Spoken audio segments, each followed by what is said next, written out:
And welcome to my channel. मैं हूं सविता। दोस्तों आज हमारी क्लास होने वाली है बीएड सेकेंड ईयर की, जिसमें बीएड सेकेंड ईयर के पेपर थर्ड समकालीन भारत की शिक्षा चिंता एवं मुद्दे, ये आपका पेपर थर्ड है। तो इसी का हम आज एक टॉपिक लेने वाले हैं, उड का घोषणा पत्र। जानेंगे उड का घोषणा पत्र कब आया था, किसके द्वारा दिया गया था, ये सारी चीज़ें इसके बारे में बहुत ही डिटेल से आज की इस क्लास में हम पढ़ने वाले हैं। कह लीजिए तो आज की ये क्लास थोड़ी सी लंबी होगी, लेकिन कोई बात नहीं, आपका ये टॉपिक इस क्लास में बहुत अच्छे से कवर हो जाएगा। आप इस टॉपिक को इस क्लास में पढ़ लेते हैं, फिर आपको इस टॉपिक पे ध्यान देने की ज़रूरत नहीं होगी। तो चलिए आज की ये क्लास स्टार्ट करते हैं। जानेंगे उड का घोषणा पत्र के बारे में और कुछ इसके गुण दोष भी हैं। तो ये सारी चीज़ें आज की इसी क्लास में हम कवर करेंगे। तो दोस्तों आप इस क्लास को बिना स्किप किए एंड तक ज़रूर देखिएगा, तभी आपका ये टॉपिक क्लियर हो पाएगा। और अगर आप चैनल पर नए हैं, अब तक चैनल को सब्सक्राइब नहीं किया है तो कर लीजिएगा। साथ ही बेल आइकन भी प्रेस कर लेना, जिससे आने वाली जो भी क्लासेस होंगी उसकी नोटिफिकेशन आपको टाइम से मिल सकेगी। तो चलिए स्टार्ट करते हैं। उड का घोषणा पत्र क्या था। देखिए, उड का घोषणा पत्र 1854 में लागू किया गया था, 1854 में आया था। लेकिन उससे पहले सन 1833 के बाद 1853 में कंपनी के आज्ञा पत्र यानी कि चार्टर एक्ट को एक नया रूप देने का अब क्या आया, अवसर आ गया। इसी समय तक ब्रिटिश सभा यह सोचने लगी थी कि भारतीयों की शिक्षा की अवहेलना अब नहीं की जा सकती है, उसको टाला नहीं जा सकता, उसका मजाक नहीं उड़ाया जा सकता। इस दृष्टि को सम्मुख रखते हुए आज्ञा पत्र को प्रकाश में लाने से पहले लोकसभा ने एक क्या किया, संसदीय समिति की नियुक्ति की। समिति के सभी सदस्यों तथा भारत के शिक्षा मर्मज्ञों ने भारत की 1853 तक की शिक्षा का एक दृढ़ गठन किया है। समिति के जांच के आधार पर कंपनी के संचालकों को भली भांति यह बता दिया गया कि भारतीय शिक्षा के प्रश्न को अब टाला नहीं जा सकता। समिति के सुझाव के अनुसार कंपनी के जितने भी संचालक हैं, इन सभी ने 19 जुलाई सन 1834 ईस्वी को भारतीय शिक्षा नीति की घोषणा कर दी। तो ये है उड का घोषणा पत्र। अब हम क्या जानेंगे कि उड का घोषणा पत्र, इसका नाम उड का घोषणा पत्र ही क्यों रखा गया, इसके बारे में हम आगे देखेंगे। तो देखिए, उस समय चार्ल्स उड जो कि बोर्ड ऑफ कंट्रोल का एक प्रधान था, इसलिए उसी के नाम पर शिक्षा का यह नवीन घोषणा पत्र प्रकाशित किया गया और इसका नाम क्या रखा गया, उड का आदेश पत्र या घोषणा पत्र, उड डिस्पैच इसका नाम रखा गया। यह पत्र जो है ये 100 अनुच्छेदों का लंबा लेख पत्र था, जिसमें सिफारिशें की गई थी। इस घोषणा पत्र ने भारतीय शिक्षा के इतिहास में एक नए काल की शुरुआत की थी। यही कारण है कि कुछ लोगों ने इस घोषणा पत्र को क्या कहा, Magna carta of Indian education कहा, यानी कि भारतीय शिक्षा का अधिकार पत्र इसको माना है। आगे देखिए, नीचे इसके संबंध में कुछ विचार दिए गए हैं विस्तार से, वो हम देखेंगे। तो देखिए, घोषणा पत्र की कुछ सिफारिशें हैं और सुझाव हैं। पहला सुझाव क्या है, शिक्षा का उत्तरदायित्व, रिस्पॉन्सिबिलिटी ऑफ एजुकेशन। तो उड के घोषणा पत्र में यह बात स्वीकार की गई कि शिक्षा की जिम्मेदारी जो है, उत्तरदायित्व, ये कंपनी पर होगा।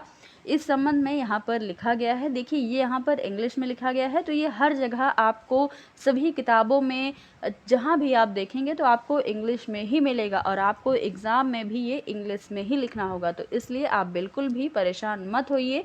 देखिए यहाँ पर क्या लिखा गया है कि among many subject of importance none can have a stronger claim to our attention than that of education. It is one of our sacred duties.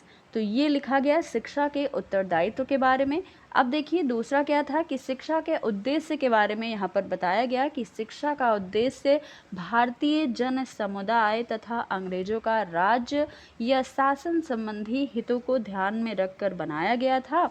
घोषणा पत्र में शिक्षा के उद्देश्य का स्पष्टीकरण करते हुए लिखा है कि we have more than once looked upon the encouragement of education to raise the intellectual fitness and moral character of those who partake of advantage, and so to supply you with servant to whom probably you may with increased confidence commit offices of trust. तो ये लिखा गया शिक्षा के उद्देश्य के बारे में, कहाँ लिखा गया, उड के घोषणा पत्र में। अब अगला देखिए क्या है, पाठ्यक्रम के बारे में भी बताया गया, करिकुलम के बारे में। तो घोषणा पत्र में प्राच्य पाश्चात्य विवाद का उल्लेख भी किया गया और उड ने संस्कृत, अरबी और फारसी को उपयोगिता को स्वीकार करके उनको पाठ्यक्रम में विशेष ध्यान देने की बात कही है। और अंत में उसने मैकॉले की भांति पाश्चात्य ज्ञान विज्ञान को भारतवासियों के लिए उपर्युक्त स्वीकार करते हुए यूरोपीय कला, विज्ञान, दर्शन तथा साहित्य का प्रचार भारत में करने की इच्छा भी जताई है। कह सकते हैं कि इसने मैकॉले के बारे में बात कही है, मैकॉले का साथ दिया है, उसी पर थोड़ी थोड़ी मिलती जुलती बात कही है।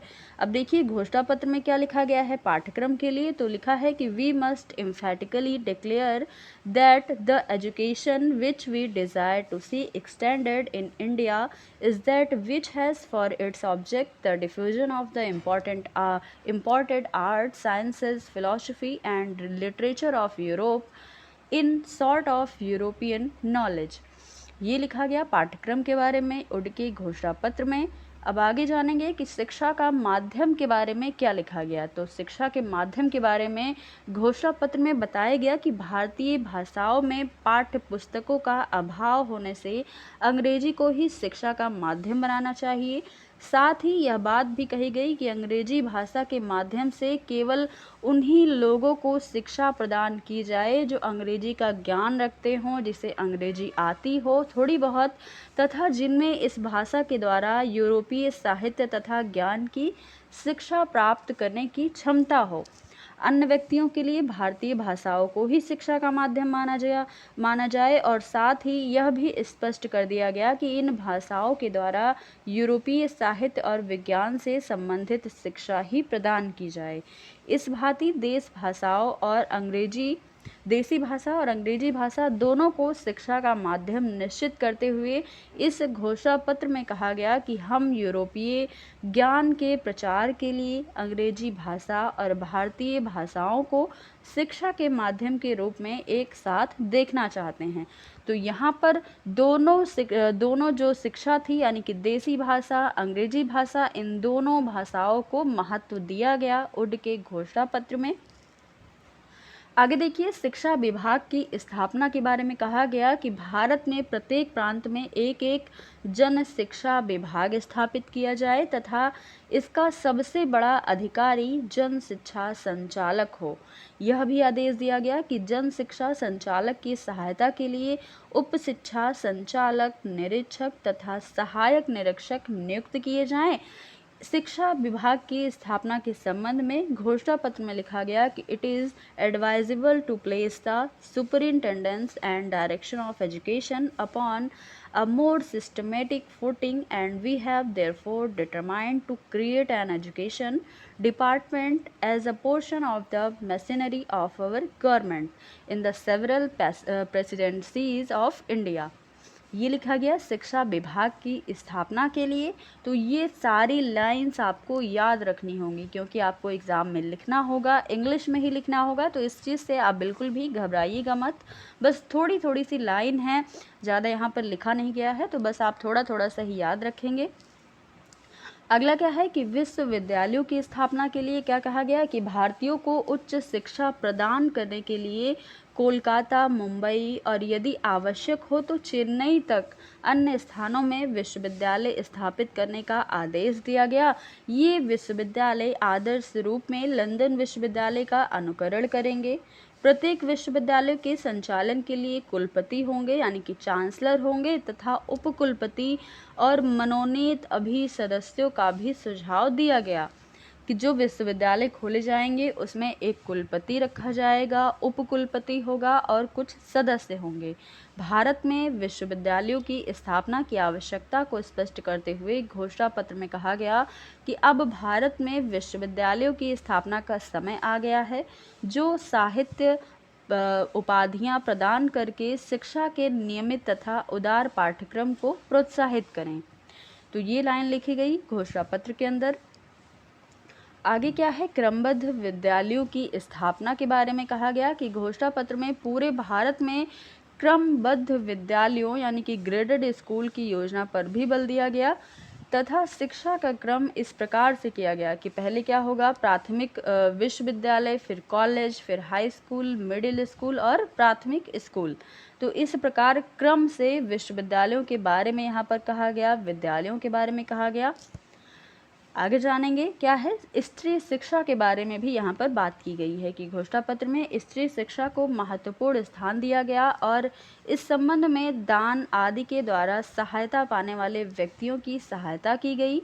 स्त्री शिक्षा के लिए उदारतापूर्ण नीति बरतने की बात कही गई तथा लोगों को इस कार्य के लिए प्रोत्साहन देने के लिए भी कहा गया। जो विद्यालय स्त्री शिक्षा प्रदान कर रहे हैं या करें उनको अनुदान दिया जाएगा। ये घोषणा पत्र में क्या कहा गया, स्त्री शिक्षा के लिए कि the importance of female education in India can not be overrated. We cannot refrain from expressing cordial sympathy with the efforts which are being made in this direction. Our Governor General has declared that the government ought to give to the native female education in India its frank and cordial support, and in this we healthy concur. तो ये क्या कहा गया, स्त्री शिक्षा के बारे में उड के घोषणा पत्र में कहा गया। तो ये भी आपको याद रखना है। तो देखिए अब जानेंगे हम कि उड के घोषणा पत्र के कुछ गुण हैं, कुछ महत्व हैं, ये चीज़ हम यहाँ पर जानने वाले हैं। तो पहला क्या गुण है कि इसी घोषणा पत्र में भारतीय शिक्षा के इतिहास का एक नवीन युग आरंभ होता है। इसे भारत में शिक्षा का अधिकार पत्र यानी कि Magna carta of English education in India भी कहा जाता है। प्रथम बार ब्रिटिश पार्लियामेंट ने भारतीय शिक्षा नीति का निर्धारण करके उसको वैधानिक रूप देने का प्रयास किया है। अभी तक ईस्ट इंडिया कंपनी के संचालकों की भारतीय शिक्षा संबंधी कोई भी निश्चित नीति नहीं थी, लेकिन इस घोषणा पत्र के द्वारा उन्होंने पहली बार अपनी शिक्षा संबंधी नीति का निर्धारण किया था। अगला है कि इस घोषणा पत्र में पहली बार भारतीय शिक्षा के उद्देश्य को स्पष्ट करते हुए एक निश्चित मार्ग की ओर अग्रसर किया गया। इस घोषणा पत्र में यह बात भी पहली बार कही गई कि भारत में शिक्षा के प्रसार का उत्तरदायित्व अंग्रेज सरकार पर होगा, अन्यथा इसके पहले कभी यह बात नहीं कही गई थी। तो ये कुछ गुण हैं, कुछ महत्व हैं इस घोषणा पत्र के। अब जानेंगे इसके कुछ दोष भी हैं, इनके बारे में जान लेते हैं। तो इस घोषणा पत्र में भारतीय विश्वविद्यालयों के लिए लंदन विश्वविद्यालय को आदर्श माना गया। इस तरह प्राचीन विश्वविद्यालय की उपेक्षा की गई। विश्वविद्यालय सीनेट के सभी सदस्यों को सरकार मनोनीत करती थी, इसलिए प्रायः ऐसे भी प्रसंग आते हैं कि जबकि शिक्षा की समस्याओं से अनभिज्ञ लोग भी सीनेट के सदस्य बन जाते हैं, इससे लाभ की जगह हानि होती है। आगे है कि घोषणा पत्र में शिक्षा को पूर्णतः राज के अधीन कर दिया गया और उस पर शासन का आधिपत्य स्थापित हो जाने से प्राचीन काल से प्रचलित स्वतंत्र कार्य की समाप्ति हो गई। सरकारी नौकरियों में सुशिक्षित व्यक्तियों को ही प्राथमिकता देने के कारण शिक्षा का व्यापक उद्देश्य नष्ट हो गया और अब शिक्षा केवल जीविकोपार्जन तक ही सीमित रह गई। इस घोषणा पत्र के अनुसार अंग्रेजी पढ़े लिखे लोगों को सरकारी नौकरियों में प्राथमिकता मिलती थी। जो लोग अंग्रेजी पढ़े लिखे होते थे, अंग्रेजी में ज़्यादा तेज होते थे, उनको सरकारी नौकरी दी जाती थी, उनको प्राथमिकता मिलती थी। इसलिए जहाँ की देशवासियों की रुचि अंग्रेजी की ओर अधिक बढ़ती गई, वहाँ इससे हानि भी हुई कि प्राचीन संस्थाएं बंद होने लगी। तो ये कुछ दोष माने जाते हैं, डिमेरिट्स होते हैं घोषणा पत्र के। तो दोस्तों ये थी आज की क्लास। आई होप आपको क्लास बहुत ही ज़्यादा समझ आई होगी कि उड का घोषणा पत्र क्या था, ये कब आया, किस प्रकार से इसका गठन हुआ। तो ये सारी चीज़ें हमने आज की इस क्लास में पढ़ी हैं बहुत ही डिटेल में। आई होप आपको क्लास पसंद आई होगी। अगर आपको क्लास पसंद आई, आपको मेरी मेहनत पसंद आई ज़रा सा भी, तो आप इस क्लास को लाइक शेयर करिएगा, ज़्यादा से ज़्यादा लोगों तक शेयर करिएगा। फिर मिलेंगे अगली क्लास में कुछ नए टॉपिक के साथ। धन्यवाद।